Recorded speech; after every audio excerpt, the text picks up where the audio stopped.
En secret, Karine Le Marchand s'est rendue à Matignon du temps où Gabriel Attal était Premier ministre. Après leur entrevue, l'animatrice avait laissé exploser sa colère. Et pour cause. Karine Le Marchand, animatrice de L'amour est dans le pré, a discuté avec Gabriel Attal à Matignon pour soutenir les agriculteurs. Malgré ses efforts et ses idées partagées, Gabriel Attal n'a pas suivi ses recommandations, ce qui a provoqué sa frustration. Karine Le Marchand continue de défendre ardemment la cause agricole, espérant des actions concrètes du gouvernement.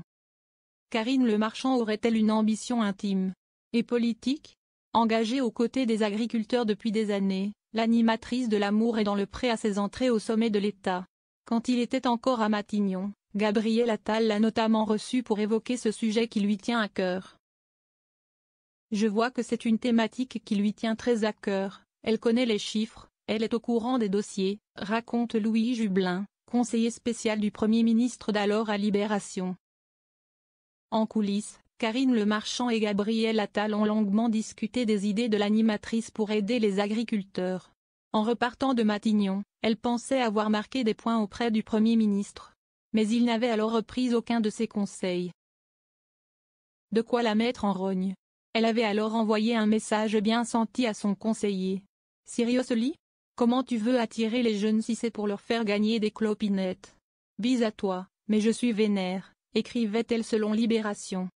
Amie des agriculteurs depuis qu'elle a rencontré ce métier, Karine Le Marchand n'hésite jamais à défendre leur cause. Comme lorsqu'ils ont mis en place des points de blocage. Elle avait alors débarqué avec des viennoiseries.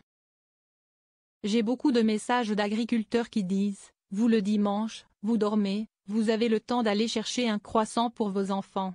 Nous, 1,20 €, on ne peut pas l'offrir à nos enfants et on n'est même pas avec eux », expliquait alors Karine Le Marchand. Je trouve que ça a beaucoup de sens. Aujourd'hui, je dis, donnez-leur des croissants aux agriculteurs qui se battent pour la souveraineté, pour qu'on mange des choses de qualité.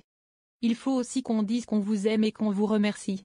Il ne faut pas lâcher tant que vous n'avez pas des choses concrètes.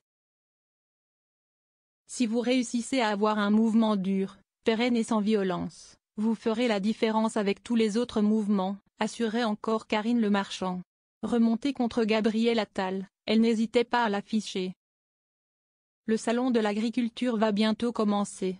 Je suis loin jusqu'au 1er mars, mais j'enrage car depuis un mois il ne se passe rien, regrettait-elle sur Instagram. Elle avait ensuite interpellé directement le Premier ministre de l'époque. Le gouvernement doit annoncer des actes et non pas des discours de plus. Ceux qui nous nourrissent doivent pouvoir se nourrir.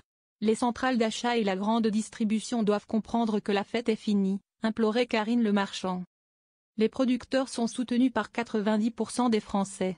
Nous voulons une France avec des villages, des tracteurs, des coqs et des vaches, des cochons et des fruits et légumes, des céréales, des moutons, et des agriculteurs heureux et fiers de leur travail, concluait-elle.